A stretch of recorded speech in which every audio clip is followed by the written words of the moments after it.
Que Dieu vous bénisse. Que Dieu vous bénisse encore fortement. Amen. C'est avec beaucoup de plaisir que nous nous retrouvons avec vous pendant ces 2 semaines à l'occasion de ce festival de grâce.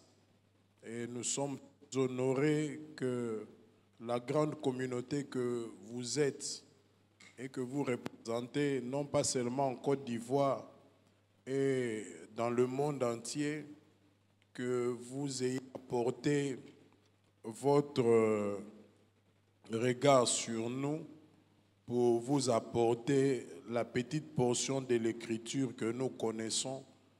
Vraiment, cela nous marque parce que cette fois-ci, c'est une 3e invitation au Festival de grâce.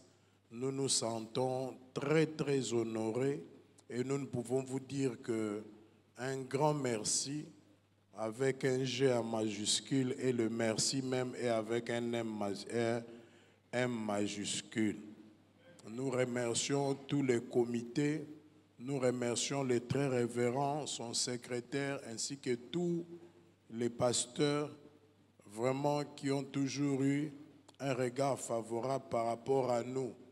Vraiment, il est important que nous prenions ces minutes pour vous remercier du fond de notre cœur. Et nous nous disons que ce n'est pas parce qu'on est meilleur. D'ailleurs, on ne l'est pas. Il n'y a que Jésus qui est le meilleur. Mais c'est simplement par grâce que nous sommes là. Si on vous aussi qui répondez à cet appel, parce que vous savez que la vie chrétienne, c'est la vie. Il y a un moment où on doit stimuler ça, on doit bien motiver ça pour que les choses marchent comme ça doit réellement marcher. Donc nous vous encourageons à venir à ces festivals de grâce.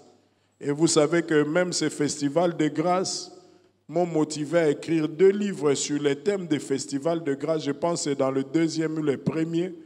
On a écrit un livre sur les intouchables qui n'est rien d'autre qu'un enseignement qu'on a donné. Un autre sur Azer qui n'est rien d'autre qu'un enseignement que nous avons donné. Les livres ne sont pas encore disponibles aujourd'hui, mais demain, ça sera déjà disponible. Et quand vous allez lire ça, vous allez revoir tous les messages. Et c'est grâce aussi à ces festivals de grâce, et c'est grâce surtout à ces comités que nous nous sommes sentis motivés de mettre aussi par écrit ce qu'on enseigne, ce qui n'est pas dans nos habitudes de nous, Africains.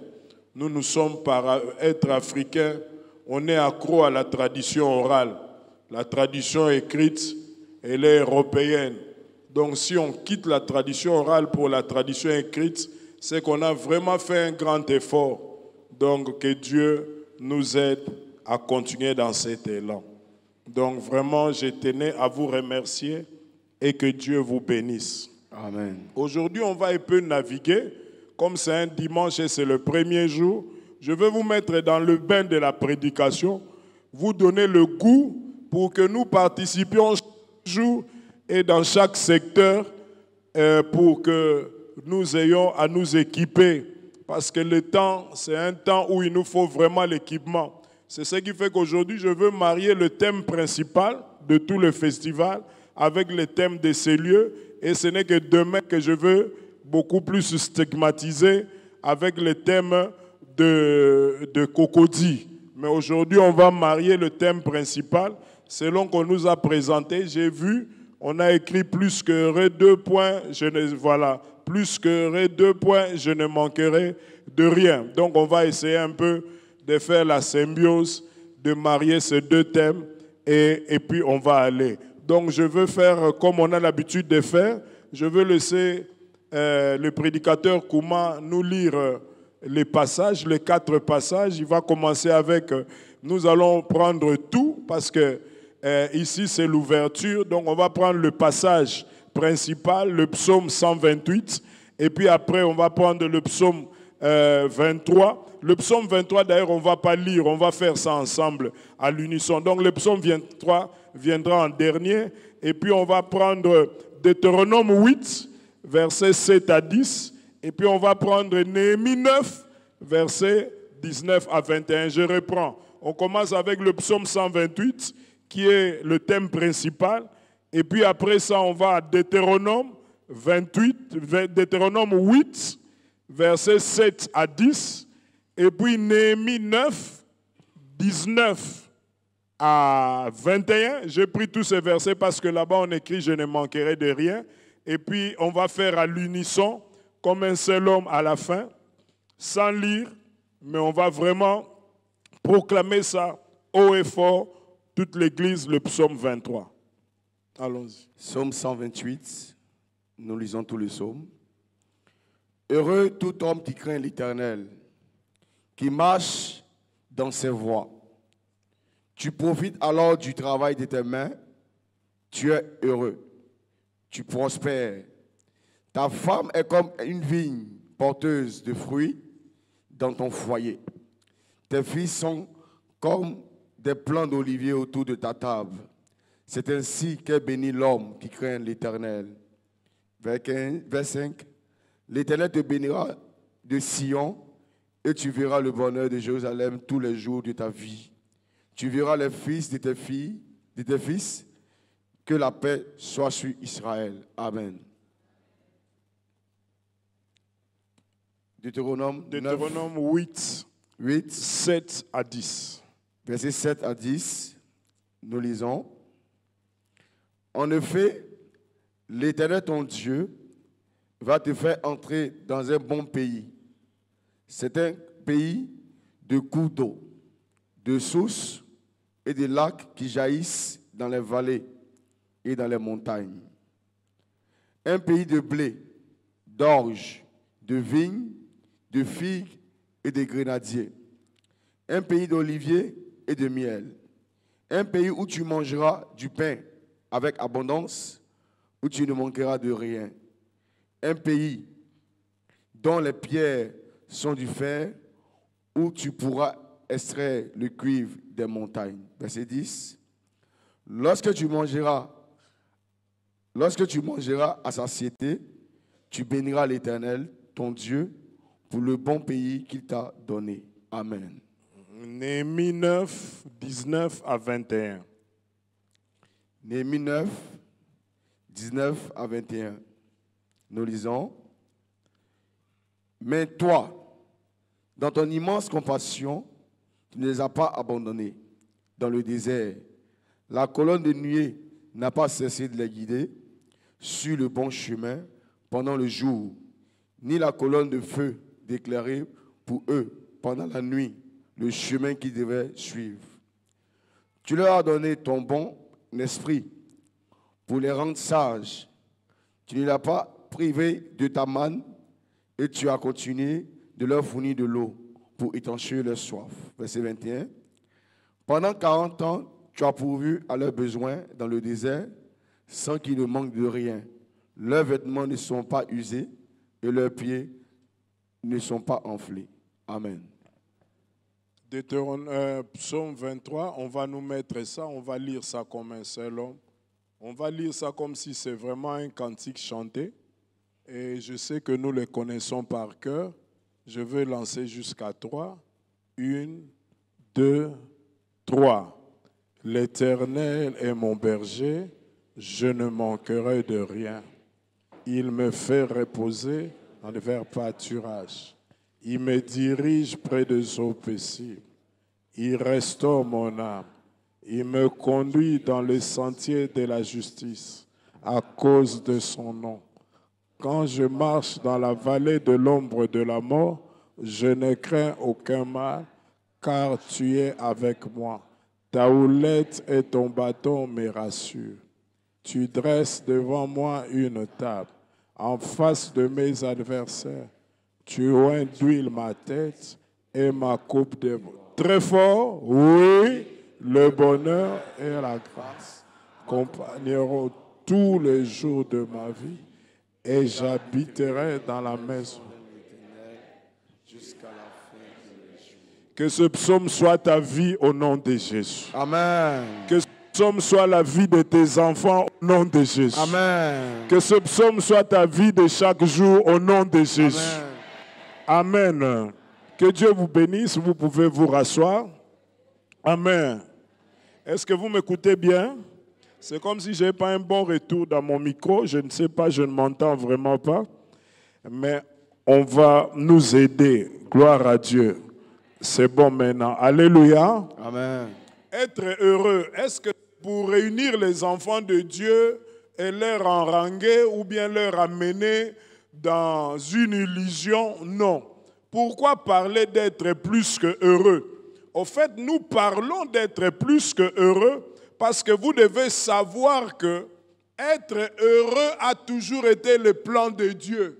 Ce n'est pas que nous sommes là dans une philosophie où on est en train d'amener les enfants de Dieu dans une barque pour leur faire plaisir ou pour leur donner de bonnes choses, mais qui n'ont pas d'objectif à atteindre. Non.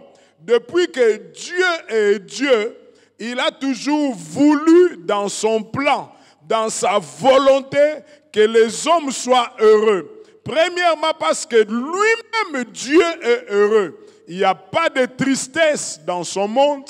Il n'y a pas d'amertume dans son monde. Et ayant produit l'homme, créé l'homme, voulais-je dire, à son image et à sa ressemblance, Dieu tient à ce que l'homme soit tel qu'il est. C'est pour cela, quand la Bible même s'ouvre, vous allez comprendre que Dieu s'est forcé à montrer son plan et à le manifester.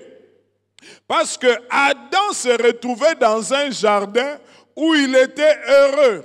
Et s'il y a une personne pragmatique que nous pouvons voir, qui n'a manqué de rien, c'était Adam. Adam n'a manqué de rien et tel était le plan de Dieu. Au fait, Éden d'Adam n'a jamais été le premier Éden.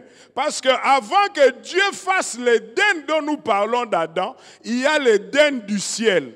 L'Éden de la terre n'est que la copie de l'Éden qui existait dans le ciel. Et dans l'Éden du ciel, il y avait entre guillemets, je dis bien entre guillemets, un Adam qui s'appelait Lucifer. En fait, Lucifer, il était le porteur de la lumière. Et pendant que Dieu parle de lui dans l'Éden du ciel, Dieu dit, Lucifer, dans l'Éden du ciel, il marchait sur les 10 pierres précieuses. Il marchait sur les émeraudes, il marchait sur le chrysophilite, il marchait sur les topazes, il marchait sur 12 pierres. Et la Bible dit, il était dans l'Éden du ciel. Et c'est là où il est devenu arrogant à cause du bonheur qu'il avait dans l'Éden du ciel. Et il a voulu avoir plus. Et en voulant avoir plus, il est allé toucher au trône de Dieu. C'est pour cela que Dieu l'a précipité. Maintenant, quand Dieu voulait créer l'homme sur la terre, il a voulu reproduire l'Éden du ciel sur la terre. Donc, tel qu'on est heureux dans le ciel, tel qu'on est plus que heureux dans le ciel, Dieu a voulu reproduire ça. C'est pour cela qu'il a pris le prototype du ciel, il a imposé ça sur la terre. Il a lui-même planté un jardin. Un jardin n'est pas une forêt. Un jardin n'est pas un champ seulement comme ça, mais un jardin est un champ ordonné, structuré, embelli, fleuri, et il y a trop de choses à l'intérieur, mais qui sont d'une propriété extraordinaire. Maintenant, Dieu, en plaçant l'homme dans ce jardin, Dieu a équipé ce jardin et il a mis l'homme dans les conditions pour que l'homme soit heureux. Être heureux veut dire jouir du bonheur. Être heureux veut dire avoir des choses qui font ta joie et qui te rendent content. Et Adam était dans cette atmosphère. C'est ce qui fait qu'il n'est pas mort vite, il n'a pas vieilli vite. Vous savez que nous, on vieillit vite. Nous, quand on a déjà 65 ans, on est vieux. Mais Adam, lui, il a fait 100 et il a fait 200. Il a fait même 300. Vous pouvez aussi m'aider. Il a fait 400. Il a fait aussi 500. Il a fait 600. Il a fait aussi 700. Il a fait 800. Il a fait jusqu'à 900. Donc vous voyez que nous, quand on est à 65 ans, même quand on pourra avoir 100 ans, il faut qu'on nous appelle jeunes. Il ne faut pas qu'on nous appelle vieux. Yes. Parce que quand on est heureux, la vie devient même longue. En fait, la meurt tôt parce qu'on est trop stressé. On a trop de défis à relever. On a trop de guerres. Mais Adam était heureux. Adam ne manquait de rien. Vous savez, pour ceux qui sont agriculteurs ici, la Côte d'Ivoire, le pays cacao, Adam, pendant qu'il cultivait son jardin, il n'y avait pas de ronces et des épines. Les ronces et les épines sont arrivées dans la vie d'Adam le jour qu'il a quitté le jardin. Mais dans le jardin, il n'avait pas de ronces et des épines. Donc, inutile d'acheter les insecticides. Inutile d'acheter ce qui protège. Il suffisait seulement qu'il jette les grains de papaye. En tout cas, en 2 jours, les papayes étaient là. Et puis, ce n'était pas des petits papayes, c'était de grosses papayes. Avec tout le goût. Il n'avait même pas besoin d'en mettre d'engrais chimiques. Tout était aisé. Adam était dans des conditions où il était heureux. Et c'était ça le plan de Dieu. D'ailleurs, c'est par rapport à ça que le diable est devenu jaloux. Parce qu'il a dit, c'est moi qui jouissais de ça dans Éden du ciel. Et maintenant Dieu, en me précipitant sur la terre, il ne m'a même pas placé à Éden, mais il m'a placé comme errant. Et il a créé un autre Éden et il a mis l'homme. Ça a provoqué sa jalousie. Pendant 930 ans, il a cherché comment faire tomber Adam. Et il est venu pour faire tomber Adam. Donc nous vous prêchons pas être heureux pour vous amener dans le bateau. Mais nous vous prêchons être heureux parce que c'est la volonté de Dieu. Amen. Et laissez-moi faire une déclaration. Si le président de la Côte d'Ivoire, ayant le projet de construire le 3e pont, ayant la volonté de construire le 3e pont, ayant le plan de construire le 3e pont, malgré qu'il est président de la Côte d'Ivoire, limité par les moyens, mais il a fini par construire le 3e pont. Moi je vous parle, le Dieu qui dans son plan aussi avait la volonté que tu sois heureux. Et il a tout fait pour que tu sois heureux. Je prie pendant ce festival du grâce que ta vie entre dans la volonté parfaite de Dieu. Qui a dit Amen? Amen. Si un homme peut le faire, c'est que Dieu pourra le faire pour toi. Amen. Non pas seulement je dis que c'était dans le plan de Dieu, mais à un certain moment après le péché, Dieu continue avec le plan de nous amener à être plus qu'heureux, qui devient maintenant son projet de société. C'est par rapport à ça que j'ai tenu à ce que nous lisons Deutéronome. Dans Deutéronome 8, Dieu dit ceci. Quand tu quitteras, je t'amènerai dans un pays où tu ne manqueras de rien. Dans ce pays-là, c'est un pays où j'ai arrangé le fleuve. C'est un pays où il y aura le lait et le miel. C'est un pays où tu seras très à l'aise. Et puis moi-même, l'Éternel, je m'occuperai de toi. Au fait, dans Deutéronome, Dieu parle à Israël. Mais aujourd'hui, Dieu nous parle. Donc, l'intention première qu'il avait de créer Éden, Dieu est en train de vouloir que nous continuions dans ça. Amen. Donc, être heureux, ou bien être plus qu'heureux, a toujours été le souci qui bouillonne dans le cœur de Dieu. Amen. Ça a toujours été la préoccupation de Dieu. Ça a toujours été le combat de Dieu. Et j'ai pris aussi de Néhémie pour vous montrer, et puis je veux aussi naviguer là un tout petit peu. Je vous introduis encore, je veux prêcher vers la fin. Au fait de Dieu a voulu montrer ça. Vous savez, quand il a trop parlé, Dieu a voulu maintenant Dieu, c'est un grand pédagogue. Il a voulu maintenant prouver ça par des actes. Et je veux marier ça demain, pas aujourd'hui, mais laissez-moi quand même vous donner quelques étincelles. Dis-moi, Rosa, dis la chose. Rosa dit la chose. Alléluia. Amen. Au fait, Dieu prend le peuple d'Israël, de l'Égypte, où ils ont été esclaves. Maintenant, il les fait sortir avec la houlette et le bâton du berger. Et Dieu maintenant le conduit dans le désert pour leur dire que je vais vous montrer d'abord la joie que vous pouvez vivre avec moi. En fait, Dieu a utilisé deux choses. Ces deux choses, on va marier ça avec le psaume 23. Il a utilisé la colonne de nuée et la colonne de feu. Donc, en d'autres termes, je vais essayer de vous dire que la colonne de nuée, c'est le bâton, et la colonne de feu, c'était la houlette, qui sont les instruments du berger, quand on parlera de l'Éternel et mon berger.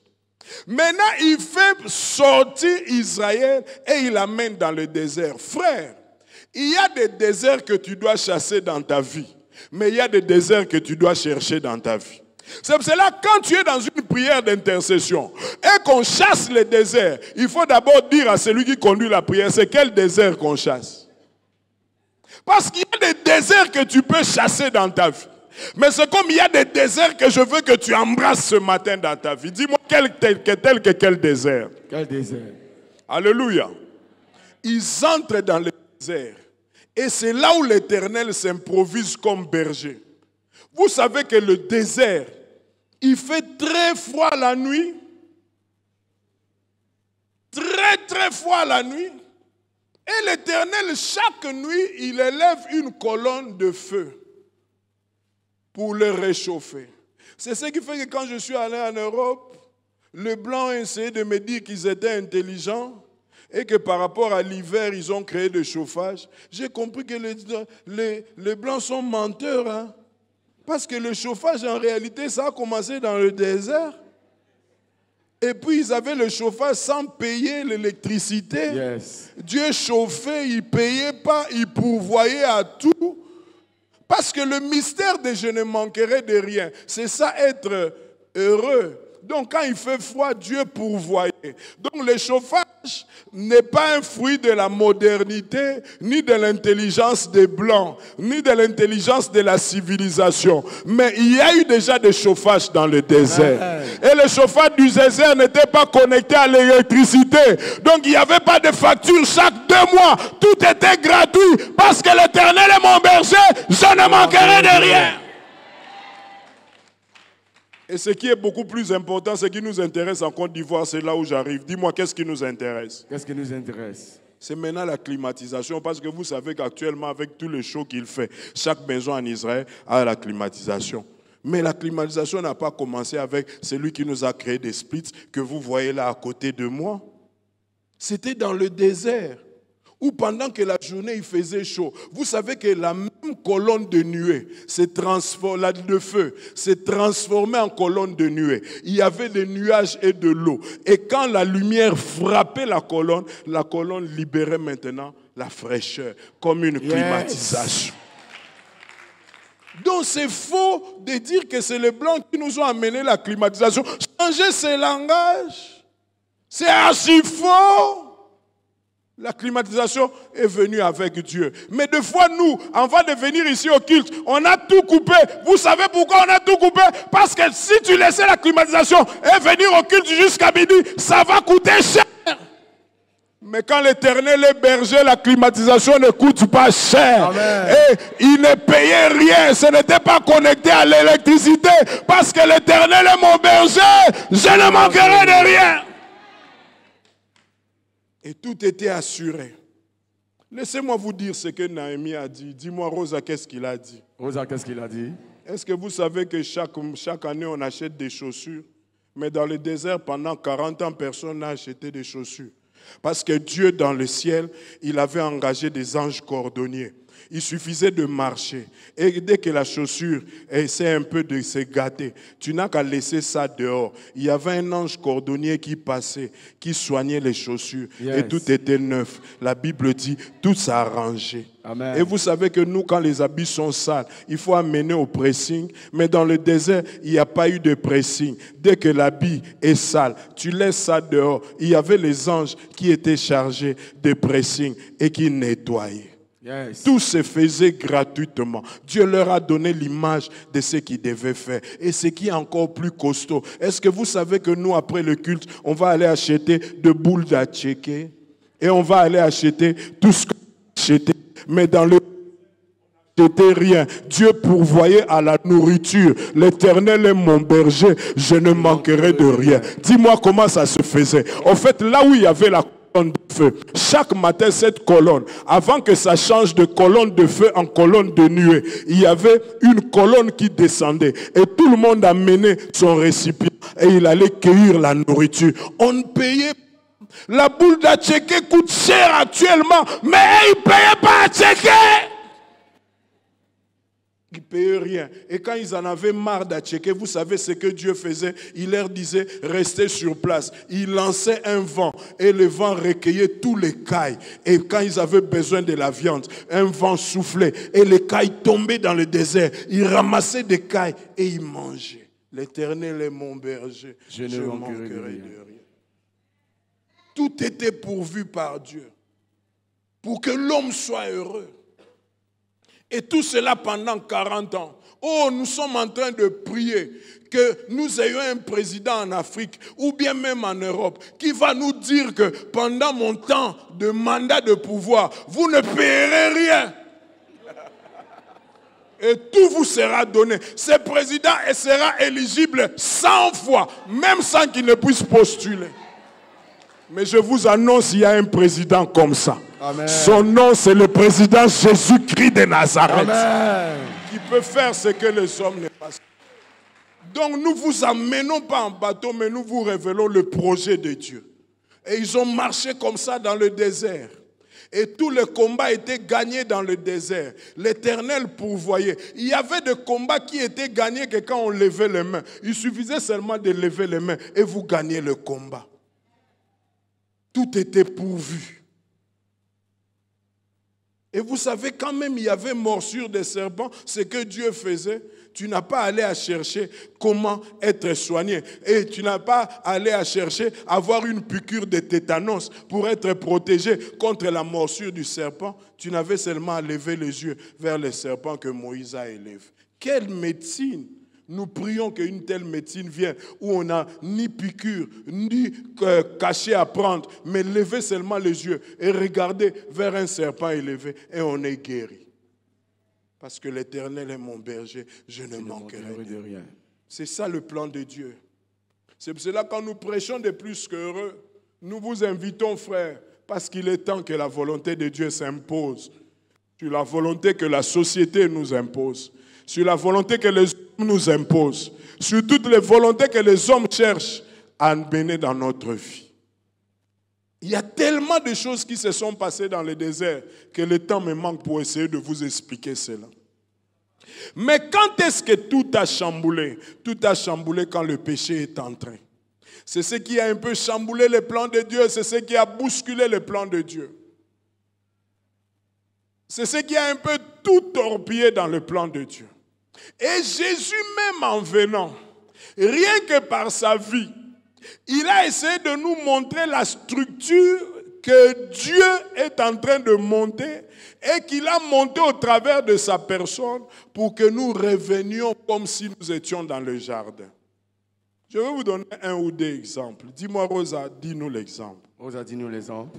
Vous savez, j'ai dit Dieu a commencé avec l'homme dans le jardin. C'est vrai que c'est quelque chose qui ne vous a jamais attiré l'attention, mais je veux vous dire ça. Dieu a commencé avec l'homme dans le jardin. Et quand l'homme a été chassé dans le jardin était laissé comme ça. Donc, mal entretenu, plus entretenu, le jardin est devenu désertique. Or, celui qui était dans le jardin, c'est le premier Adam. C'est ce qui fait qu'écoutez-moi très bien. Quand Jésus vient, comme lui c'est le second Adam ou le deuxième Adam, il doit récupérer là où le premier Adam a laissé les choses. Parce que le bon gouvernement de la terre continue avec tout ce que les autres ont laissé. Tu dois prendre là la continuité des décisions prises. D'où Jésus, pour commencer le ministère, il a commencé ça dans le désert. En fait, le désert où Jésus-Christ a commencé le ministère, c'est le désert du jardin abandonné. Maintenant, le jour où Jésus-Christ est mort et ressuscité, c'est fait exprès. C'est là où ça n'a pas tiré votre attention. Vous allez voir dans Jean chapitre 19 et dans Jean chapitre 20, il y a un mot qui revient à plusieurs reprises, c'est le jardin. Puis on insiste que Jésus-Christ était ressuscité dans le jardin. C'était pour dire, ce que je suis venu accomplir dans le monde, c'est pour que vous regagniez le jardin où vous serez. Amen. C'est d'ailleurs par rapport, je vais encore attirer votre attention, d'où la Bible dit ceci. Dis-moi, qu'est-ce que la Bible dit? Qu'est-ce que la Bible dit? La Bible dit, quand Marie de Magdala a vu Jésus, il a cru qu'il avait affaire à un jardinier. Et pourquoi est-ce qu'on a insisté à un jardinier? Parce qu'il a trouvé dans le jardin. Yes. Et lui, dans ce jardin-là, en regardant Jésus, il l'a plus reconnu parce que lui, il savait que Jésus-Christ était mort. Et il croyait s'adresser à un jardinier. Parce que Jésus, étant jardinier dans ce jardin, il est l'image d'Adam qui a perdu le jardin, mais que par rapport à la résurrection, nous allons retrouver le jardin. Amen. Que celui qui me donne un amen grave, qu'il retrouve son jardin. Dis pour moi à ton voisin, tu n'as encore rien perdu, ton jardin t'attend. Tu n'as encore rien perdu, ton jardin t'attend.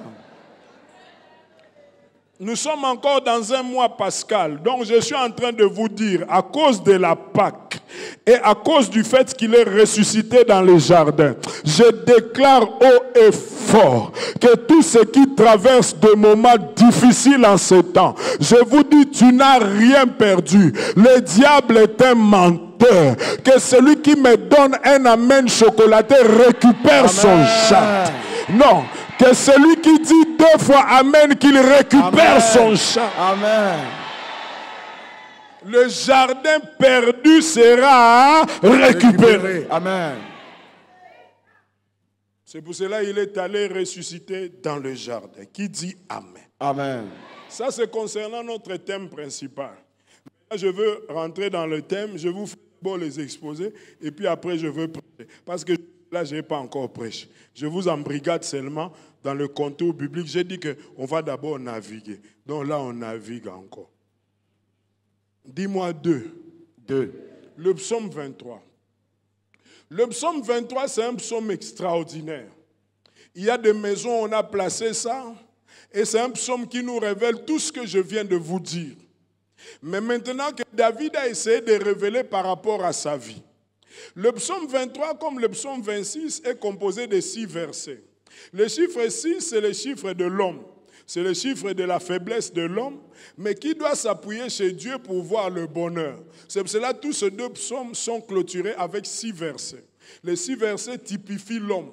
Et cet homme qui cherche le bonheur pour rentrer dans le plan de Dieu, il doit craindre Dieu pour retrouver le bonheur que Dieu a tracé. Et il doit chercher Dieu pour retrouver ce que Dieu a voulu dans sa vie. Qui a dit Amen. Amen. C'est un psaume qui nous parle de tout ce que l'homme veut dans la vie. Laissez-moi naviguer avec vous.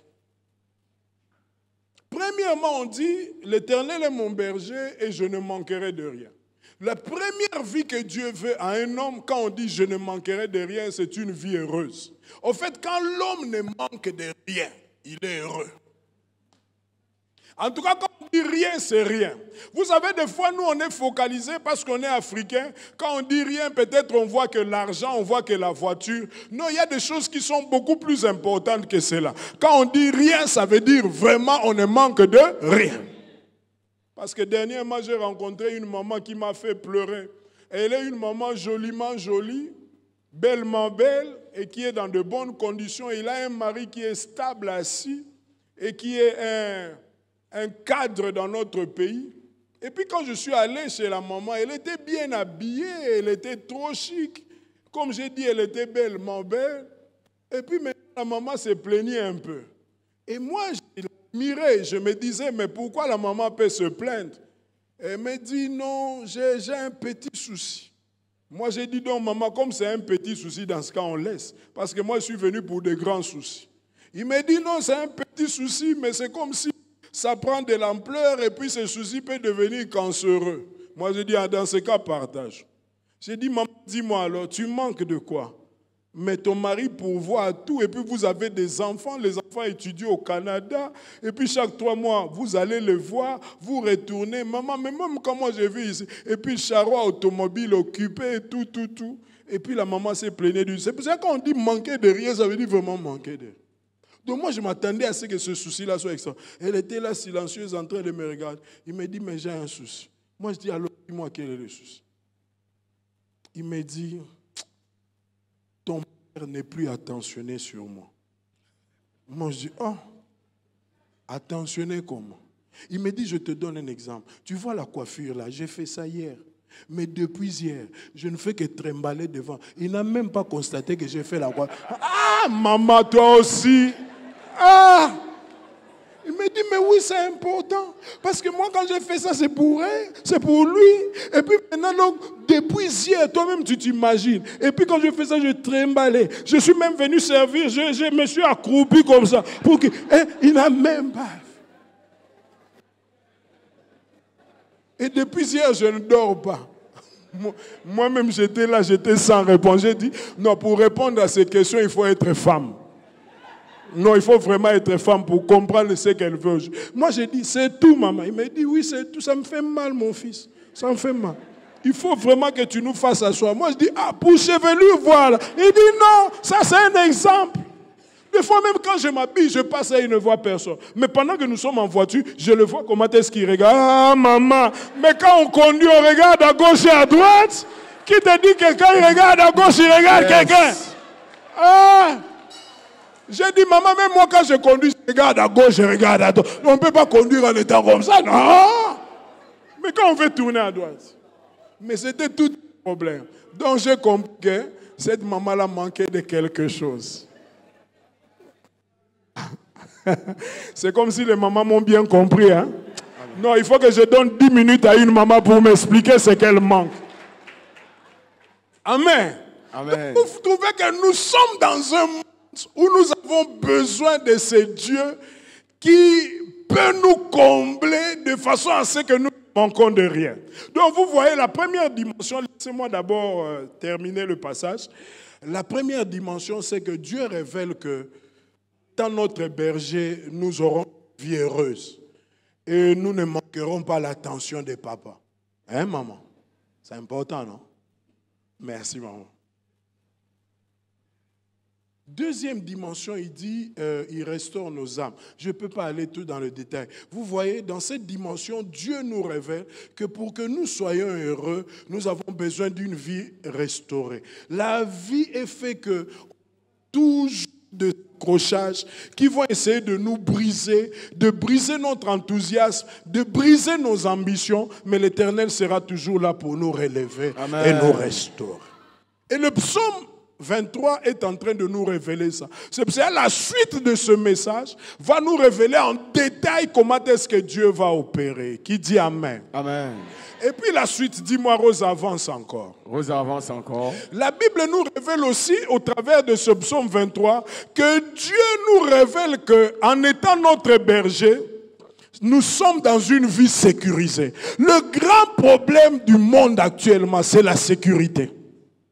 On doit être sécurisé en tout. Et l'Éternel nous promet que lui va nous sécuriser au travers de ce psaume.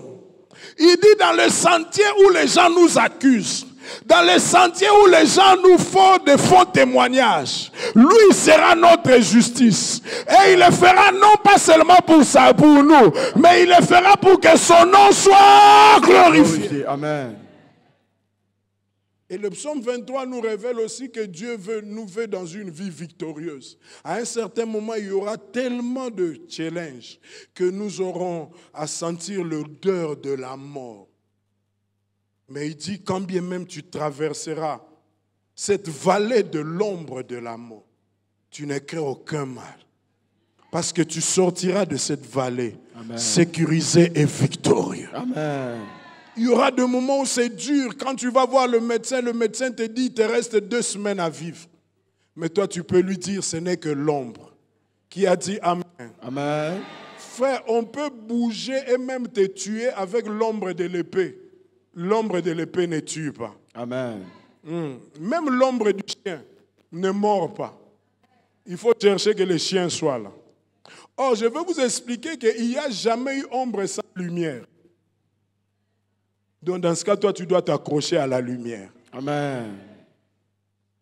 Et puis, à part ça, écoutez-moi aussi. Dans cette vie de victoire, il dit qu'en face de tes adversaires, je vais te dresser une table. Amen. Amen. C'est ce qui fait que dans la vie, il faut des fois chercher à ce que le combat vienne. Sinon, s'il n'y a pas de combat, Dieu ne te dresse pas la table. Et à part ça, Dieu nous annonce encore une vie abondante. Il dit, après toutes ces choses, moi-même je veux oindre ta tête. Mais il ne s'arrête pas à cette onction. Il dit, ta coupe va déborder. Le psaume 23 nous révèle que Dieu nous veut dans une vie abondante. Dans une vie où nous ne devons pas être bénis seulement, mais nous devons être une source de bénédiction pour tous ceux qui sont autour de nous. Amen. Parce que quand la coupe déborde, même les voisins bénéficient de ce que nous avons. Amen. Une vie abondante, c'est ce que David est en train de nous révéler. Et puis il dit, nous allons marcher avec la grâce et le bonheur. Le bonheur, c'est ça, être heureux. Mais il dit, ce qui est heureux, et ce qui est beaucoup plus heureux, c'est que nous aurons une fin heureuse. Amen. J'habiterai tous les jours de ma vie dans la maison de l'Éternel. Moi, je suis médecin de formation. Mon premier stage, j'ai fait ça dans une grande polyclinique de chez nous. Et c'est une histoire qui a marqué toute ma vie. Je veux commencer par le bas là avant que je commence le message. Il me reste 20 minutes, je ne vous prendrai pas beaucoup de temps, mais je veux prêcher pendant 20 minutes. Mais laissez-moi vous raconter ceci. Parce que la fin heureuse est une chose très importante. L'Église n'en parle pas beaucoup. Mais le psaume 23 nous le révèle que j'habiterai dans ta maison tous les jours de ma vie. Pendant que nous faisions le stage, il y avait un homme riche qui était dans un appartement privé à l'hôpital. Cet homme m'avait vraiment choqué. C'est ce qui m'a même motivé à être encore beaucoup plus spirituel. C'est ce qui m'a motivé à beaucoup chercher Dieu. Au fait, cet homme recevait le plus grand soin. Même nous, quand on était là, comme médecin, en stage, on aimait être dans sa chambre. Parce que quand on veut partir, on lui signalait qu'on part. Il nous donnait toujours quelque chose. Et cette chose-là, c'était plus qu'un salaire. Mais ce qui m'a toujours frustré, et je veux vous le dire, c'est par rapport au psaume 23, c'est le jour où il devait mourir. C'était moi qui étais là. Ce jour-là, frère, il faut que tu te poses la question de quelle mort tu vas mourir. Le psaume l'en parle, c'est pour ça que j'en parle. Cet homme-là, depuis 15 heures, il est mort à 17 heures. À 15 heures, il commençait à crier, « Laissez-moi, laissez-moi ». Et puis, on avait attaché des aiguilles pour perfusion, transfusion, comme ça. Lui-même a tout détaché. Il a quitté son lit, il est allé au bas du lit. Et moi, je n'étais pas trop affermi. J'ai dit, mais monsieur, mais pourquoi tu vas là-bas? Il a retrouvé ses forces en dernier lieu et il est allé se cacher sous le lit. Il disait, laissez-moi, laissez-moi. Et puis à un certain moment, il est sorti du lit, il est allé à la douche, il s'est enfermé. Il disait, laissez-moi, laissez-moi. C'est plus j'ai grandi que j'ai compris. C'est comme si cet homme-là était pourchassé par des esprits. Et il croyait qu'on peut fuir l'esprit sous le lit. L'esprit, c'est comme le vent. Là où tu peux fuir le vent, c'est là où tu peux fuir l'esprit. Mais comme le vent est partout, c'est que c'est inutile. Et puis il est allé s'enfermer dans sa douche. Il criait, laissez-moi, laissez-moi. Et à un certain moment, je lui ai dit, monsieur, écoute-moi un peu, je veux te parler. Il a ouvert la porte de la chambre. Il est sorti et je le suivais jusqu'à ce que les infirmiers sont venus le trapper. Et j'avais soif de lui annoncer l'évangile. Mais c'est comme si à chaque moment que je voulais lui parler, il y avait toujours un problème. Jusqu'à 17h, il a rendu l'âme. Et quand je lis le psaume, je comprends qu'il y a des gens qui n'habiteront jamais la maison de l'Éternel jusqu'au dernier jour de leur vie. C'est pour cela, si nous avons l'occasion, nous devons vraiment bien arranger avec le Seigneur. Amen. Et cela va nous procurer une assurance. Amen. C'est pour cela qu'il a dit, oui, le bonheur et la grâce m'accompagneront tout le jour de ma vie. Mais par contre, il y a un pasteur chez nous, un grand pasteur. Quand il voulait mourir, il a appelé sa femme. Il a dit, cherche-moi ma cravate rouge et ma chemise bleu ciel. Et avec mon costard bleu. Et avec mon plus beau soulier, Jimmy Weston. Et avec des chaussettes Yves Saint Laurent. Et cherche-moi mon plus cher parfum. Et quand il s'est parfumé, il a appelé sa femme et ses enfants. Il leur a dit, je dois partir. Parce que c'est depuis 10 heures que les anges sont venus. Mais sauf que j'ai dit que je dois me laver, m'apprêter, et puis je veux parler avec vous. Il avait eu des enfants en dehors de son foyer avant qu'il se marie avec sa femme. Il a dit à sa femme, je te laisse un héritage. Je t'ai tout appris. Ces enfants sont tes enfants. Ne fais plus la démarque. Il a donné des conseils à tout le monde. Et il avait sa jambe croisée, assis sur son fauteuil. Et quand il a fini de parler à toute sa famille, il leur dit, vous pouvez me laisser libre. Et quand ils sont revenus après 2 minutes, ils l'ont vu en train de sourire, mais il était déjà mort. Aide-moi, dis à ton voisin. Non, merci. Aide-moi d'abord, dis à ton voisin. Tu préfères la mort du gars aux cliniques ou bien tu préfères la deuxième?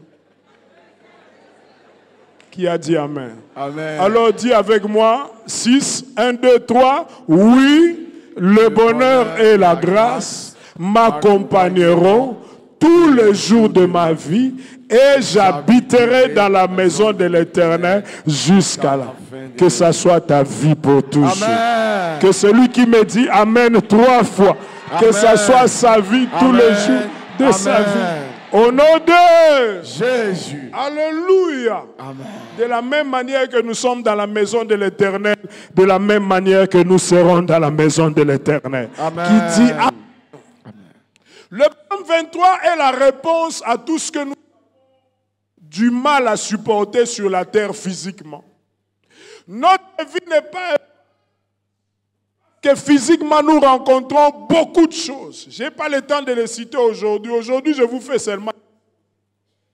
Physiquement, c'est comme nous en Afrique. On est confronté à la pauvreté, à des choses qui ne nous permettent pas de nouer tous les bouts du mois, à des salaires qui ne répondent pas à nos réels besoins.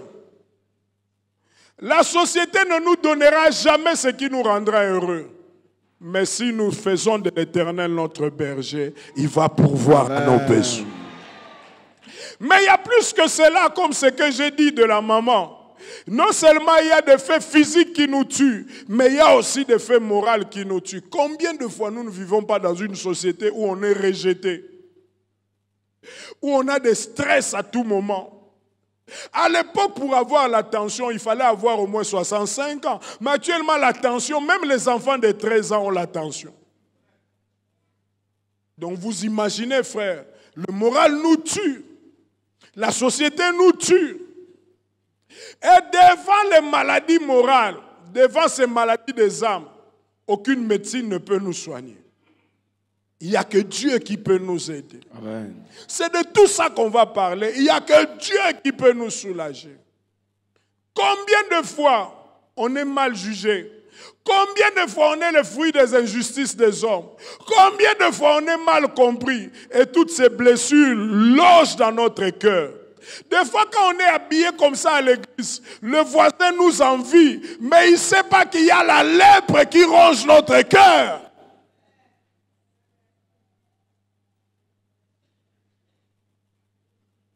Et qui peut être notre berger pour nous soulager? C'est pour cela quand il a parlé de la restauration, il dit il restaure notre âme. Qui dit Amen. Amen. Et dans le problème spirituel, nous avons aussi des problèmes. Parce que jusque-là, étant chrétien, de Dieu. Nous n'avons pas encore vu la toute-puissance de Dieu. Remarquez, maintenant je veux prêcher, remarquez maintenant dans le psaume, quand le psaume 23 commence, ça commence toujours avec un pronom personnel de troisième personne.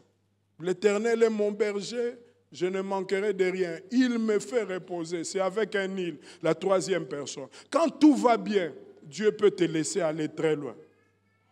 Il te regarde de loin. Mais écoutez maintenant, quand nous commençons par rapport à la vallée de l'ombre et de la mort, on n'utilise plus la troisième personne. Parce que Dieu se rapproche. C'est un peu l'image quand nous aussi nous marchons. Quand tu marches avec ton fiston, quand il n'y a pas un danger devant, tu les laisses partir. Mais dès que tu te rends compte qu'il y a un danger devant, tu te rapproches. C'est pour cela que les il changent en tu. Yes. C'est pour te dire que tu ne dois pas être désespéré quand les choses sont noires. D'ailleurs, quand les choses sont noires, c'est en ce moment-là que tu dois te rassurer. Dieu est plus proche de moi. Amen. Qu'il ne l'est quand les choses vont bien. C'est ça le psaume 23. C'est ça l'image du berger. C'est ça ce que le berger nous montre. Et c'est ça notre vie avec le berger. Alléluia. Amen. Quand tout va bien, Dieu te regarde de loin. Mais quand tout va mal, c'est en ce moment-là que l'Éternel s'approche. Et c'est en ce moment-là que l'Éternel est plus proche de nous. Pour que le danger ne nous attrape pas. Pour que nous ne soyons pas renversés. Pour que nous ne tombions pas.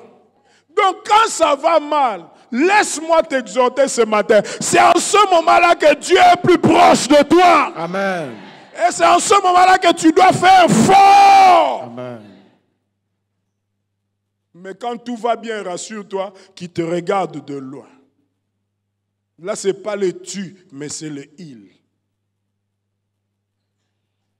Et il s'approchera quand les choses seront très catastrophiques.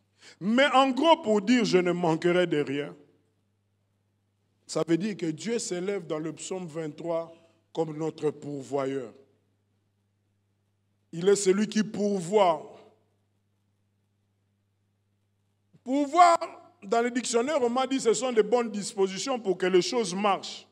Mais pourvoir, dans le langage de la Bible, c'est répondre à tout ce qui manque. Tout ce qui manque, quand nous pouvons avoir une réponse par rapport à ce qui nous manque, c'est ça le verbe pourvoir. Et Dieu est un pourvoyeur extraordinaire. Amen. Qu'est-ce que nous dit David dit, l'Éternel est mon berger, je ne manquerai de rien. Donc simplement la Bible veut nous dire ceci. Tu dois tellement dépendre de Dieu. Et ta dépendance de Dieu t'assure que tu ne manqueras de rien. Amen. Pendant ces jours et tout le reste de notre vie, nous devons faire un effort pour dépendre totalement de Dieu.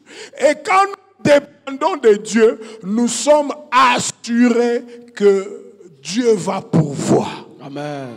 Même quand ce soir, même quand les choses ne vont pas, l'Éternel va pourvoir. Alléluia. Amen. Il va répondre à nos besoins et il va nous satisfaire. Amen. Je termine maintenant en prêchant.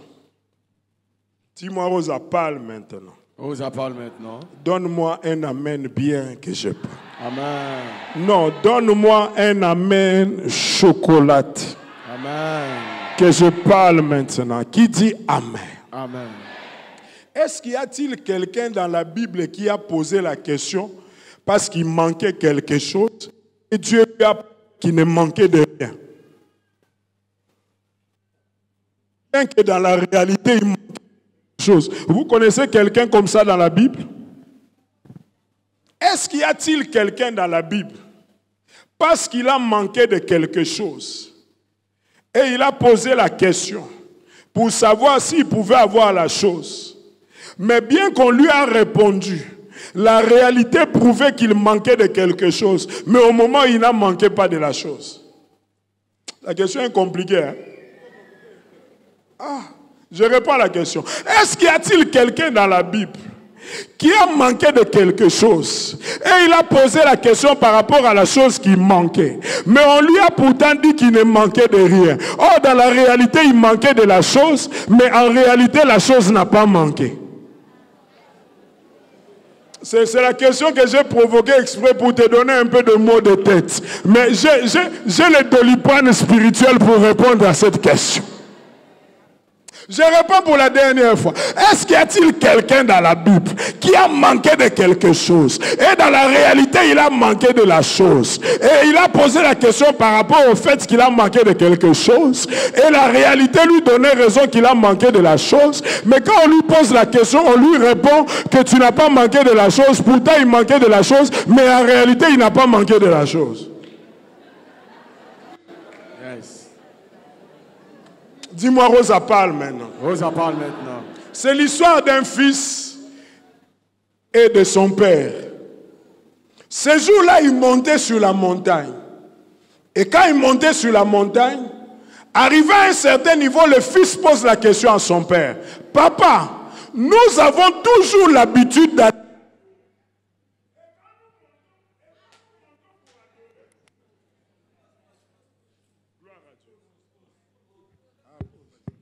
Gloire à Dieu. Gloire à Dieu. Ça a repris. Ça c'est bon. Ça c'est bon. Ah. Gloire à Dieu. L'Éternel est mon berger, je ne manquerai pas de micro. Il y a même un meilleur micro. Merci. Gloire à Dieu. J'en ai même 3, mais j'ai choisi un. Qui a dit Amen? Écoutez-moi maintenant, je commence la prédication. Tout ce que j'ai dit là, c'était que des entrées. Maintenant, c'est la prédication. Du Rosa prêche. Pendant qu'il montait avec son père, l'enfant lui dit, Papa, nous avons l'habitude de monter pour adorer. Mais quand nous montons, nous apportons 3 choses. Il y a le bois, il y a le pétrole, et il y a le sacrifice. Mais aujourd'hui, c'est bizarre. Est-ce que, papa, tu ne trouves pas que nous manquons de quelque chose? Parce que nous avons le bois, nous avons le pétrole, mais il nous manque le sacrifice. Le Père lui répond, l'Éternel est mon berger, je ne manquerai de rien. Lui dit, mais non, papa, c'est faux. Nous manquons de quelque chose. Le Père a dit non. Sur la montagne, l'Éternel pourvoira. Allons-y seulement.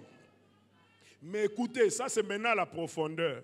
Quand ils sont arrivés sur la montagne, écoutez-moi très bien. Écoutez-moi très bien. Quand ils sont arrivés sur la montagne, le fils s'est rendu compte que son père lui a caché quelque chose. Parce que son père le prendra par surprise. Parce que le père est très âgé.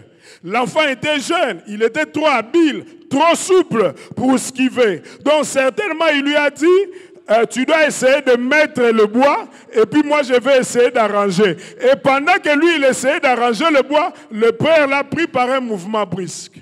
Et quand il a voulu l'étaler sur l'autel, quand il a voulu l'étaler sur l'autel, quelque chose s'est passé. Il a levé son bâton. Écoutez-moi très bien, Église. C'est là où je prêche. Quand il a levé sa main, l'Éternel lui dit ceci. Écoutez-moi très bien. Ouvrez grand vos yeux. Parce que c'est là où je veux prêcher. Quand il a levé sa main pour tuer maintenant son fils, écoutez-moi très bien, Église. Parce que c'est une vérité qui se trouve aussi dans Jean 5. Écoutez-moi très bien. Quand il a levé maintenant sa main pour essayer de tuer son fils, il y a quelque chose qui s'est passé. L'Éternel lui a dit, laisse, tourne-toi derrière et il y a un bélier. Or, écoutez-moi, ils étaient sur la montagne. Or, le bélier n'est pas un animal de haute montagne, mais le bélier, c'est un animal de basse cour. Est-ce que vous me comprenez? Yes. Et puis, il y a deuxième chose qui est bizarre. Dis-moi, c'est quoi? C'est quoi? L'Éternel lui dit, regarde derrière. Dis-moi, Rosa, qu'est-ce qui s'est passé? Qu'est-ce qui s'est passé? Donc, quand on dit regarde derrière, en d'autres termes, on veut te dire regarde là où tu es passé. En réalité, qu'est-ce qui s'est passé? Quand il passait, le bélier était là mais il était invisible. Parce qu'on doit craindre l'Éternel selon le psaume 128. C'est en ce moment-là que tu seras heureux. Or, craindre peut être remplacé par le verbe obéir. Tu dois obéir à Dieu et c'est en ce moment-là que tu seras heureux. Dis-moi, qu'est-ce qui s'est passé? Qu'est-ce qui s'est passé? Tant que Abraham, tu n'as pas obéi à Dieu, Dieu a déjà pourvu, mais tout est invisible. Quand il est passé, il n'a pas vu le bélier. Mais quand il a obéi à l'ordre de Dieu, Dieu lui dit, regarde là où tu es passé. Maintenant, la chose qui était invisible est devenue visible. Donc, frère, dans ta vie, je veux te dire, tu ne surprendras jamais Dieu. Dieu a tout arrangé. Amen. Mais c'est maintenant notre dépendance qui fait que les choses... D'ailleurs, je vais aggraver ça aussi. Dis Rose aggrave. Rose aggrave. Écoutez Dieu comment il nous rend ridicule. C'est pour ça que la Bible dit, il a confondu la sagesse des sages. Dis-moi pourquoi. Pourquoi? Il dit, le bélier est attaché au buisson. Or, qu'est-ce qu'on appelle buisson? Les buissons, c'est parmi les arbres les plus inutiles de la terre. C'est pour cela quand tu fouilles l'école et que tu n'as pas d'avenir, on dit tu fais l'école buissonnière. Parce que l'arbre a deux rôles qui sont importants. Le premier, c'est qu'il va nous donner des fruits. Et la deuxième, c'est qu'il peut nous donner l'ombrage. Mais le buisson ne nous donne ni fruits ni ombrage. Or, le buisson est fait pour quoi? Le buisson est fait pour tisser le feu. Parce que quand on veut allumer un grand feu, on commence toujours avec les petits bois. Or, pendant que le fils cherchait le bois pour allumer le feu, l'arbre qui devait beaucoup plus attirer son attention, c'était le buisson. Mais c'est maintenant le buisson qui a retenu, qui a dit Amen. Amen. Donc Dieu lui a dit, regarde là-bas. Vous avez touché à tous les buissons pour allumer le feu, mais vous n'avez pas vu le buisson où l'Éternel est mon berger, je ne manquerai de rien. Donc avant que vous ne montez sur la montagne, le bélier est venu déjà du ciel. Parce que le bélier ne peut pas monter sur la montagne. Mais moi j'ai déjà pourvu. Qui a dit Amen? Amen. Dis-moi, Rosa, libère la chose. Rosa, libère la chose. Je te déclare ce matin, ce que tu cherches t'attend déjà quelque part. Amen. Ce que tu cherches est en train de t'attendre quelque part. Amen. Que celui qui dit Amen, Amen. que tu rencontres ton travail après le culte Amen. d'aujourd'hui, que tu rencontres ta promotion après le culte d'aujourd'hui, que tu rencontres ton voyage après le culte d'aujourd'hui, que celui qui se lève et qui me dit 2 fois Amen, que tu rencontres ce que tu cherches. Amen. Que tu rencontres ce que tu cherches. Amen. Que tu montes dans la chose que tu cherches. Amen. Tu ne surprendras jamais Dieu. Je déclare pendant ce festival de grâce, l'Éternel te réserve des surprises. Amen. Ce que tu as toujours envié chez les autres, c'est ce que tu rencontreras dans ta vie. Amen. Que celui qui me dit Amen, qu'il soit surpris le lundi. Amen. Que celui qui me dit Amen, Amen. qu'il soit surpris le mardi. Amen. Que celui qui me dit Amen, qu'il soit surpris le mercredi. Amen. Que celui qui me dit Amen, que l'Éternel le surprenne le jeudi. Amen. Au nom de Jésus. Aide-moi, cherche tes 2 voisins, dis, il y a quelque chose qui est derrière toi déjà. Il y a quelque chose qui est derrière toi déjà. Alléluia. Amen. Sous l'onction de ce culte matinal, je suis venu t'annoncer la bonne nouvelle. Alléluia. Amen. Tu retrouveras la paix quand tu rentreras chez toi à la maison. La paix existait déjà. Amen. On ne surprend jamais Dieu, c'est Dieu qui nous surprend toujours. Amen. Amen. Amen. Il y a un buisson qui a gardé ta voiture. Amen. Des fois, les choses que nous envions sont déjà là existantes. Amen. Comme le buisson ne peut pas monter, c'est que le buisson était descendu. C'est pour ça que le psalmiste dit, je lève mes yeux vers d'où me viendra le secours. Le secours me vient de l'Éternel. Que celui qui dit Amen reçoit un secours par rapport à ta situation. Non, reçoit un secours par rapport à ta situation. Amen. Mais Rosa, je manque de quelque chose. Je te dis, tu ne manques de rien. Monte sur la montagne. Amen. L'Éternel pourvoira. Amen. Alléluia. Amen. Est-ce que vous savez qu'il y a des gens ici qui avaient des dettes et qui ne savaient pas comment payer ces dettes, mais ils ont payé? Amen. Alléluia. Amen. Mais comment tu as payé? Toi-même, tu ne savais pas comment t'as sorti. On ne surprend jamais Dieu. Amen. Dieu te surprendra. Amen. Amen.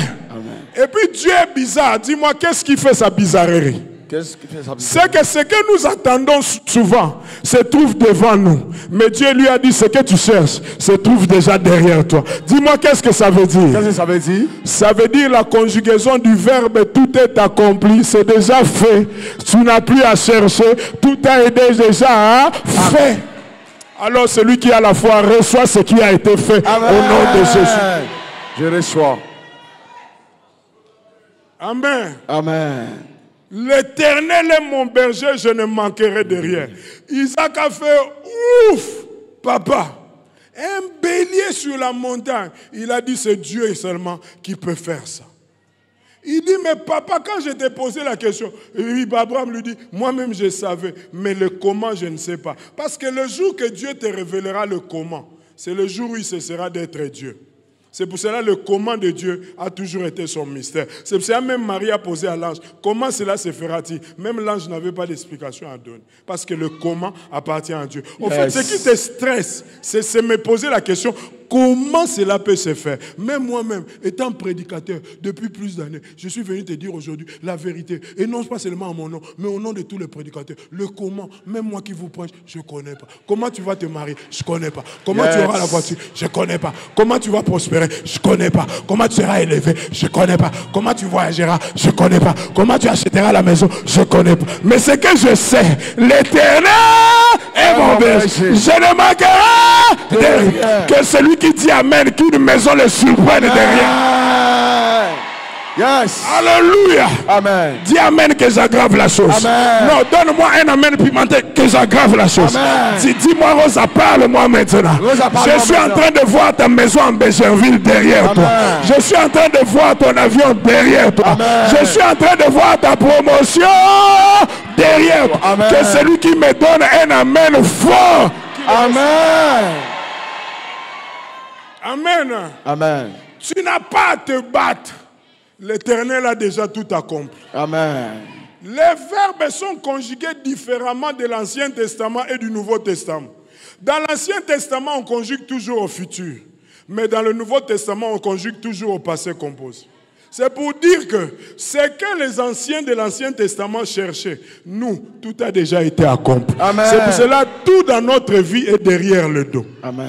Alléluia. Amen. Tu te bats en cherchant les photos sur Facebook, qui sera mon mari? Je te dis, ton mari est déjà derrière toi. Amen. Et si tu agis ce matin, c'est en ce moment-là que tu vas voir. Dieu a vu l'intention d'Abraham.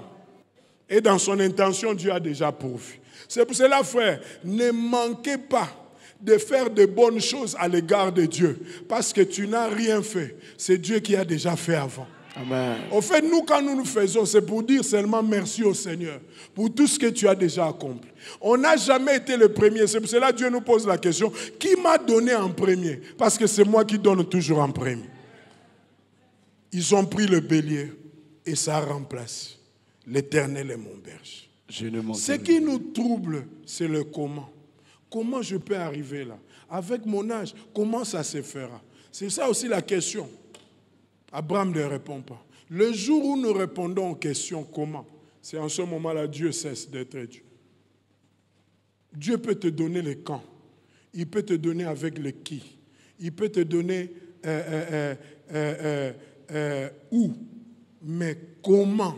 C'est là où ça complique les gens. Parce que nous avons des intelligences schématisées. Je fais ceci, c'est comme nous, on nous a appris. Tu vas faire l'école. Après l'école, tu iras à l'université. Après l'université, tu vas créer le curriculum vitae. Et puis après, tu vas montrer tes compétences. Et puis après, on va t'engager. Mais Dieu a des schémas de fois tortueux. Sans curriculum vitae, sans schéma, sans truc, tu as engagé. Et puis tout. Yes. C'est pour cela, le sage dit que ce sont les 4 choses qui troublent la terre. Quand tu vois l'esclave qui parvient à régner. Toi-même, tu dis, mais comment l'esclave peut régner? On dit, ce sont les choses qui bougent la terre. L'Éternel est mon berger. Comment vivre ces choses? Dépend seulement de Dieu. Abraham a dépendu totalement de Dieu et Dieu a pourvu. Ma prière, ce matin, nous allons prendre 5 minutes de prière sauvage pour dire à Dieu, je ne sais pas le comment, mais je crois. La médecine t'a dit que cette maladie est chronique. Il peut te citer de grandes personnes qui sont mortes dans cette maladie. Et toi, tu vas dire, mais moi, par rapport à cette maladie, je sais que je serai guéri. Comment, avec quel médicament, je ne sais pas. Mais Dieu va pourvoir. Amen. Mais avant que nous prions, nous allons nous lever. Tu vas crier fort 3 fois avec moi. L'Éternel est mon berger, je ne manquerai de rien. Et puis tu vas mettre cette vérité devant une situation de ta vie. On va prendre only 5 minutes. Seulement 5 minutes. Je veux que tu vibres. Vous savez, c'est Jubilé qui ouvre. Donc nous voulons prier pour que ce festival de grâce, que nous bénéficions de la grâce d'être heureux. Je ne sais pas quel problème. Je ne sais pas si c'est comme le problème de cette maman dont je t'ai fait signe, qu'il n'y a plus d'attention. Mais je veux que tu dises à Dieu. Je sais que tu pourvois. Et puis je veux que tu dises à Dieu la vérité. Ce qui me trouble dans ma tête aussi, c'est comment. Mais aujourd'hui, j'ai eu la réponse. Même Rosa, même le secrétaire, il n'a pas de réponse au comment. Mais je veux dépendre de toi pour que tu puisses pourvoir. Je parle à une femme qui ne croit plus à son mariage. Et puis moi, je suis venu te dire, maman, ce mariage, vous pouvez encore être amoureux comme quand tu avais 15 ans. Je sais que tu me poses la question comment. Franchement, maman, je ne sais pas. Mais je vous vois dans des plages comme si vous aviez 22 ans avec ton vieux mari. Oui, tu as le droit de rire parce que tu me dis, mais comment cela va se faire? Mais ça va se faire. Ça va se faire. Je parle à quelqu'un qui est blessé dans son amour propre parce qu'on l'a lâché. Mais je te dis, celui qui t'a lâché va revenir en 4 pattes. Amen. Et puis s'il s'amuse, il va revenir même en 1000 pattes comme s'il était 1000 pattes. Amen. Et tu vas me dire, mais comment il est orgueilleux, il ne croit à personne. Frère, il n'y a pas plus grand que Dieu. Moi, Ivoirien, je dis toujours, c'est Dieu qui est fort. Amen. Est-ce que tu m'as compris? Amen. Je ne veux pas que tout le monde prie. Ceux qui n'ont pas de comment, asseyez-vous. Je veux seulement les gens qui sont troublés dans leur amour propre. Parce qu'il y a quelque chose. Je parle à quelqu'un qui a besoin de 300 millions. Et qui se dit, comment je peux avoir 300 millions? Parce que toutes les banques m'ont déjà répondu. Mais frère, tu n'as pas consulté la banque du ciel qui fait tomber les béliers du ciel vers la terre. Amen. Il y a quelque chose qui peut se faire. Je reconnais que tu peux tout. Allons-y. Et que rien n'est impossible. Moi je reconnais très fort que tu peux toutes choses et que rien n'est impossible. Est-ce que quelqu'un peut lever sa voix pour dire, Seigneur, fais-moi voir ta gloire? Allons-y. Seigneur, fais-moi voir ta gloire. Élève très fort la voix. Nous voulons voir sa gloire cette semaine. Allons-y. Seigneur, fais-moi voir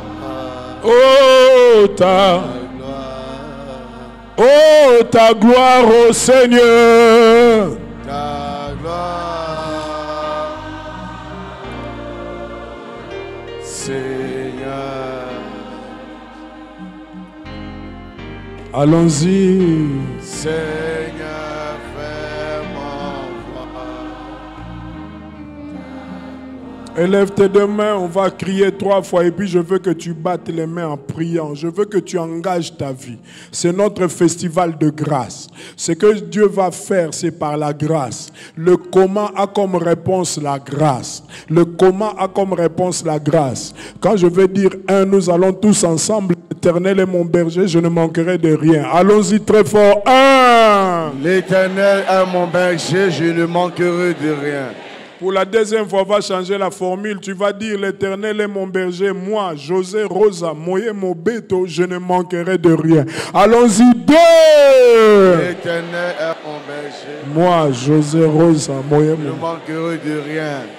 Yes, la vie et la mort sont au pouvoir de la langue. Tel que tu as déclaré ton nom, c'est que la chose t'arrivera. Amen. C'est pour cela l'Éternel n'est pas notre berger, mais l'Éternel est mon berger. L'Éternel n'est pas notre berger, mais l'Éternel est mon berger. Pour la troisième fois, quand nous finissons, engage-toi dans la prière. Il nous reste 3 minutes pour la prière. Allons-y, 3, mets ton nom, l'Éternel est mon berger. Je ne manquerai de rien. Prie maintenant. Commence à prier maintenant. Pas les mains, prie maintenant. Non, commence à prier maintenant. Non, prie ce matin. Je veux que tu pries. Faut prier, non, je veux que tu pries. Je veux que tu pries. Non, prie ce matin. Je veux que tu pries. Non, prie ce matin. Je veux que tu pries. Prie ce matin. Je veux que tu pries. Non, prie ce matin, je veux que tu pries. Dis même pour tes enfants, mes enfants ne manqueront de rien. Parle.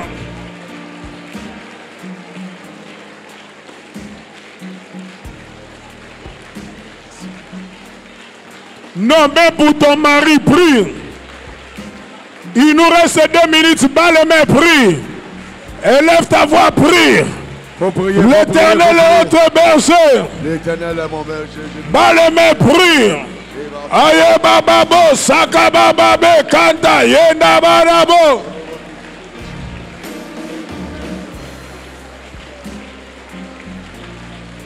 Prie. Prie. Tu ne manqueras pas de voir la main de Dieu. Non, Seigneur, je prie que nous ne manquons pas de voir ta gloire pendant ce festival de grâce. Que tu pouvoir monte, il nous reste 1 minute, on va terminer. Prie. Prie fort, on va terminer. Prie fort. Prie fort, on va terminer. Prie fort. Cette promotion-là est derrière toi. Amen. Cette promotion-là est derrière toi. Amen.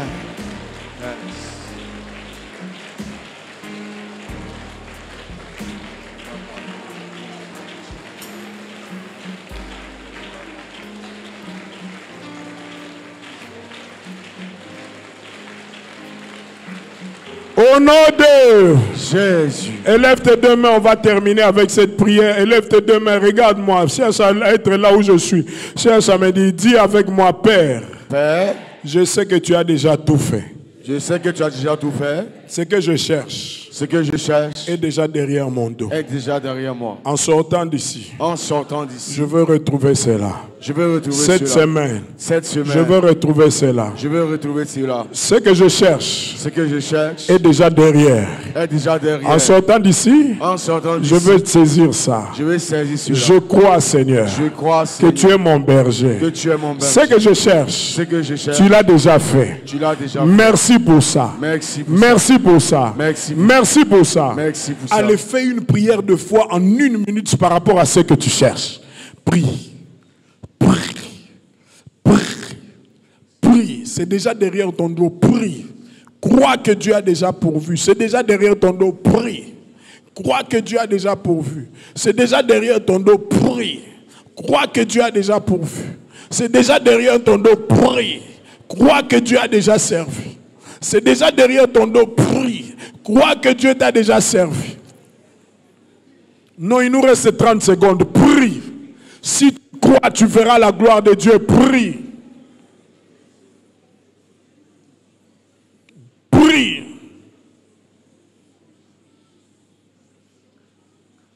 Shokobobo, Sandabarabo, Sakabababo, Yebababo, Sakababa, Yendabarabo, Sekebebes. Ta guérison est déjà derrière ton dos. Ta guérison est déjà derrière ton dos. Celui qui prie avec moi reçoit maintenant au nom de Jésus.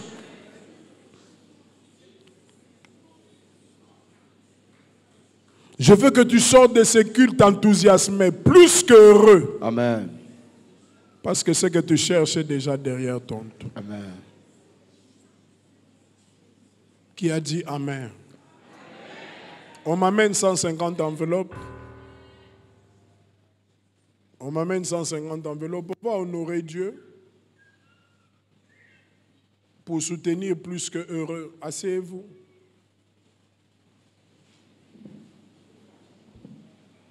Je veux que tu crois que ce que toi tu vas donner comme Abraham va te rapporter 1 million et 10 millions de fois ce que Dieu a déjà prévu que tu reçois. Je disais, je veux que tu crois que ce que tu vas donner, Dieu a déjà pourvu que tu reçoives 10 millions de fois. C'est ton geste, c'est ton intention qui coûte. Dieu fera toujours plus grand que toi. Dieu, c'est un boss. Qui a dit Amen? Amen. Nous allons bénir Dieu pour demain avec 100 000 francs. Si vous êtes là, approchez, vous allez recevoir ça de moi-même. Et sur ces enveloppes, on a marqué plus qu'heureux, mais toi, tu vas marquer l'Éternel est mon berger, je ne manquerai de rien. Je ne veux pas que les gens qui puissent donner. Je veux que les gens, si tu en as, tu peux prendre 4, 6 enveloppes. Mais je veux vraiment les gens qui sont dans les difficultés, qu'ils prennent ça. Et Dieu va pourvoir. Approchez là où vous êtes. Je veux que vous receviez ça de mes mains, propres. Vous savez, 100 000, c'est l'argent qu'on donne cadeau à des amis. Mais ces amis ont souvent été des sorciers.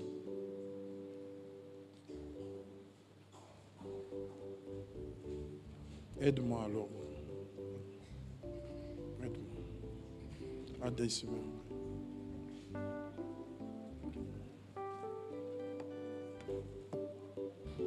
Ne manque pas cette occasion. Je veux que tu prennes pour tes 2 enfants aussi. Ils sont loin de toi, mais Dieu peut pourvoir. Je veux que tu prennes pour ton entreprise. Ça passe des moments de faillite, mais Dieu peut pourvoir.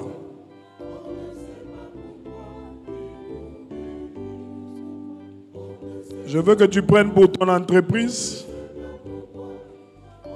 Je veux que tu prennes pour tes enfants. L'enfant le plus têtu, Dieu peut le changer. L'enfant le plus difficile, Dieu peut le changer.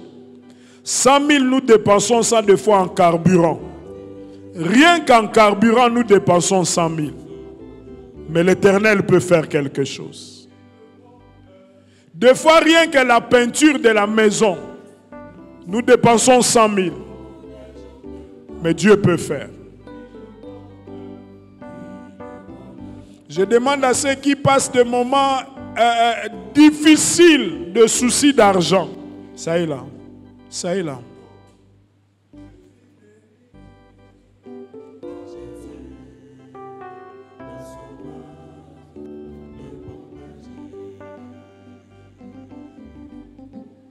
Approchez.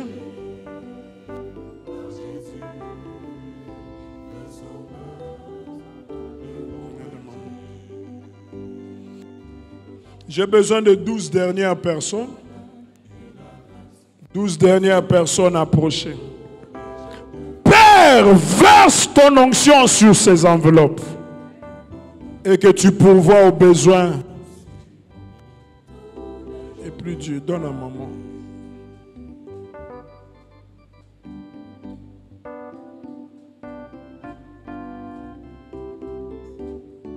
Je veux que tu aies la foi pendant que tu prennes sang. Et que tu dises que ce que je donne, derrière mon dos, Dieu arrange. Ça provoque.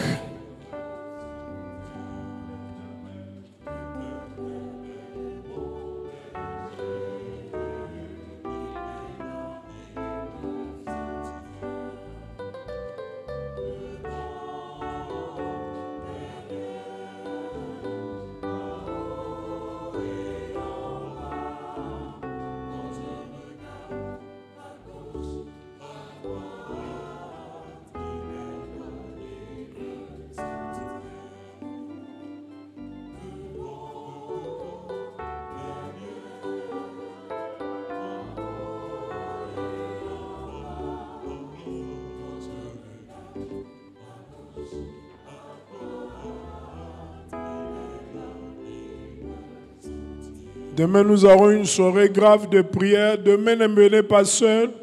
Venez avec votre famille, mais cherchez la personne la plus malheureuse de votre famille. Demain, on va prêcher et prier. C'est lundi, mais on va prêcher et prier. Dieu va pourvoir. Et Dieu va nous arroser. Qui a dit Amen? Pour tous les jeunes, nous donnons les enveloppes. Donne-moi 50 enveloppes pour les jeunes. Ils vont donner 20 000. Les jeunes approchés pour 20 000 francs. Chômeurs, jeunes, célibataires approchés pour ces enveloppes. Vous allez prendre de 20 000 francs. Et l'Éternel va pourvoir. Chômeurs, jeunes. En quête d'un travail, vous avez déjà formulé des projets, tout, vous approchez.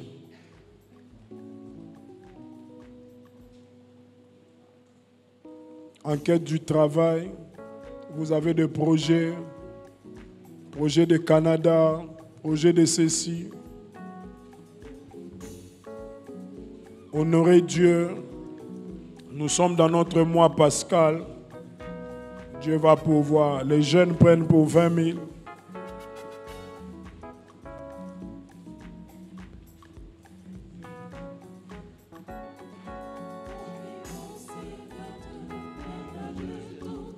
Oui, jeunes aussi, merci.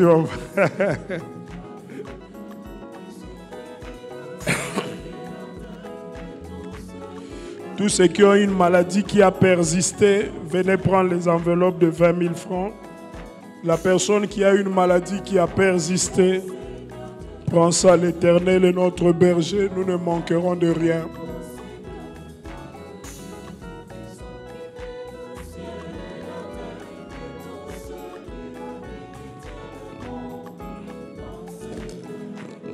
Donc approchez-vous jusque derrière, peut-être que...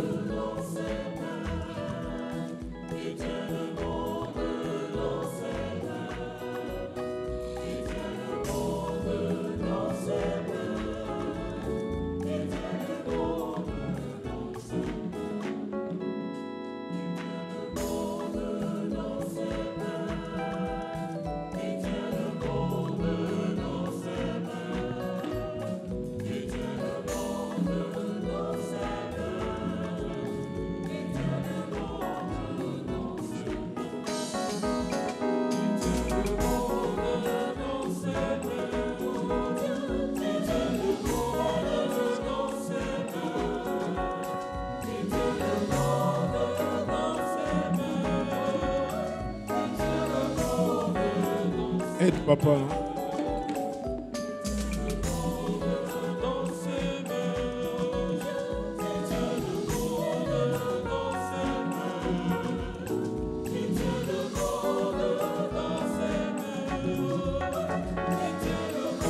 Dieu de grâce, merci pour ce matin. Matérialise ta parole. David éternel qui a révélé cette parole était tiré de derrière la maison. Il a monté étape à étape jusqu'à finir dans la gloire. Et il est resté roi même pendant qu'un roi avait déjà été sur le trône. Il est mort rassasié de jours dans sa vieillesse. Seigneur notre Dieu, impacte-nous par ta parole. Éternel, comme c'est ton plan, matérialise cela. Purifie-nous, Éternel, notre Dieu, par ta parole. Rends-nous propres à monter, à expérimenter, à vivre cette parole. Seigneur, pourvois au-delà de chaque chose. Éternel, que tes enfants, au sortir de ce culte de dimanche, commencent déjà pas à pas à expérimenter ta gloire. Que les appels impossibles de leur portable sonnent et qu'ils reçoivent des nouvelles extraordinaires. Que ça fait longtemps que je t'ai cherché, je t'appelais sans t'avoir parce que j'avais besoin de te faire ceci. Éternel notre Dieu, tu as dit dans leur détresse, ils ont crié à toi, tu as envoyé ta parole. Que ta parole trouve au peuple de ce matin une terre fertile, que ça produise dans leur vie au nom de Jésus. Et que la bonté de ton amour écrase la main noire de l'ennemi qui s'est posée dans leur famille. Éternel, tu es notre berger, pourvois et que nous ne manquons de rien. Redonne la joie à ceux qui n'avaient plus de joie. Redonne de l'espoir à ceux qui n'avaient plus de l'espoir. Éternel, fortifie les os qui étaient brisés. Au nom puissant et merveilleux de Jésus-Christ que nous avons prêché ici. Amen. Que Dieu vous bénisse.